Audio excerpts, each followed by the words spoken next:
Hartlik goeiemôre, mag die hierdie baie ryklik seën en sy wonderlike doel in die hart en lewe ook so bereik.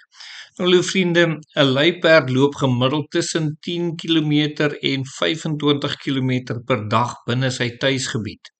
Mannetjies loop dikwels verder as wyfies en hierdie afstand kan van tye en voedselskaarste of steurnis tot selfs 75 km in 'n enkele nag strek.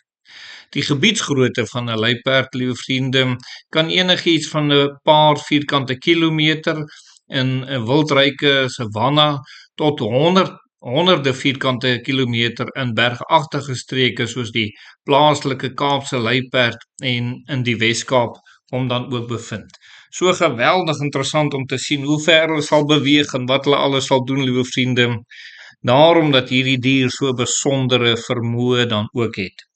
So is daar in die Bybel dan ook iemand van wie ons lees wat gereken het dat hy 'n besondere vermoë gehad het, liewe vriende, en tog het hy nie so besondere vermoë gehad as wat hy gedink het dat hy gehad het nie.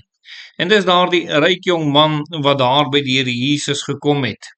En hy kom daar en ons lees Matteus 19 daar vers 20. Die jong man sê vir hom: "Al hierdie dinge het ek onderhou van my jeug af, wat kom ek nog kort?" So asof hy nou gedink het, wat kan ek nou nog kort? Ek leef hierdie fantastiese, mooi, wonderlike, goeie lewe en dit gaan met my goed.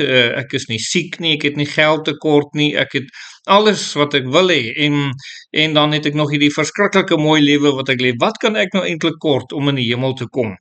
En my mag dit uit sy hoogmoed gevra het, liewe vriende. Hy mag dit gevra het oor hy dalk 'n indruk op die mense wou maak.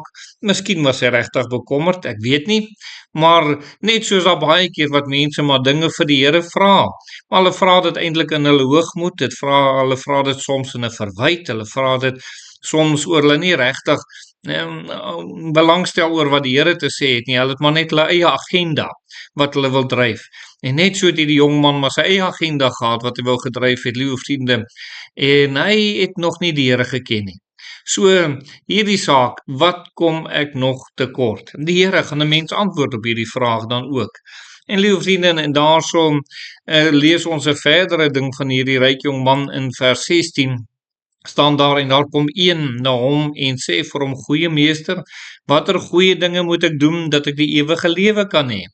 So hier is ons iets mooi van hom, dan kan ons ook sê, hy kom na Jesus toe. Dis nie dat die Here na hom toe gegaan het nie. Hy kom vra die vraag. Hy wil weet, wat moet ek doen om die ewige lewe te hê? Watter goeie dinge moet ek doen? Ten minste het hy dit al 'n bietjie reg gehad, kan ons sê. Hy het daarom gedink hy moet goeie dinge doen. Nou liewe vriende, die enigste goeie ding wat 'n mens kan doen om hemel toe te gaan is om te kom erken, Here, ek is 'n sondaar, ek's verlore. En dan die Here te vertrou om jou siel te red. Dis al. Liewe vriende, die Here red 'n mens, nie onsself nie, nie ons goeie dade wat ons doen nie. Nie dit maak ons 'n kind van die Here nie, maar dat ons hom kom vertrou om ons te red. En dit kom eers wanneer ons op daardie plek van sondeoortuiging is en besef, maar Here, ek is nie u kind nie. Ek het nodig om tot bekering te kom. Ek het nodig om my sonde te bely, vir u te vra om my te verander dat ek 'n kind van God sal word. Dis wat nodig is. En liewe vriende, en hier met hierdie ryk jong man was dit presies sekerlik dit wat nodig was. Sy goeie dinge kon hom nie red nie. Maar die een ding wat hy daarom reg gedoen het, is hy het na Jesus toe gekom en met die Here kom praat. So baie bly weg in hulle hoogmoed van die Here af. En hulle dink, ag, ons is beter, ons is goed genoeg, maar nog nooit waarlik tot bekering gekom nie. Hulle lewe het nog nooit regtig kom verander nie. Hulle het nodig om na Jesus toe te kom. So sien ons, liewe vriende, die antwoord wat die Here vir hom gegee het. Die Here het hom gesê, hy was verlore. Daar in vers 21 lees ons, Jesus antwoord hom: "As jy volmaak wil wees, gaan verkoop jou goed en gee dit aan die armes, en jy sal 'n skat in die hemel hê. En kom hier, volg my." Hoor net dit. Kom hier, volg my. So dikwels lê ons die klem op hierdie teksvers, gaan verkoop jou goed en gee dit aan die armes. Dit is sekerlik eintlik al wat die Here vir hom gesê het, dat jy 'n algehele oorgawe aan my maak en my met jou hele hart en lewe sal kom aanneem en sal kom dien. En dan die belangrike ding is, jy gaan leef nie jou eie lewe nou meer nie, jy leef vir my. kom hier, volg my. En dis hier waar baie mense struikel, liewe vriende. Hulle wil graag 'n kind van die Here wees, hulle wil graag weet dat hulle hemel toe gaan, maar hulle is nie bereid om hulle alles aan die Here weg te gee en te sê, Here, van nou af leef ek 'n lewe vir U. Ek gaan U dien, ek gaan U behaag in alles. U is eerste in my lewe. Nee, hulle sê, Here, ek wil U kind wees, maar ek wil nog my eie dinge aanvang en nog steeds op my eie pad aangaan.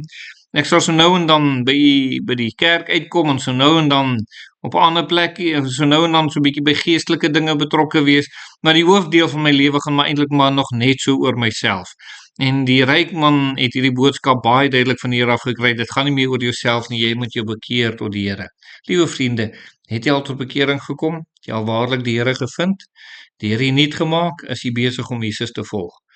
As jy nie is nie, wil jy nie vandag tot die Here roep en nie bekeer en vir die Here sê, Here, ek kom U volg met my hele lewe. Kom red my. Kom ons bid. Dierbare Here, dankie dat U kosbare siele sal red, ook hulle wat vandag na U toe sal kom. En ons eer U daarvoor. Amen.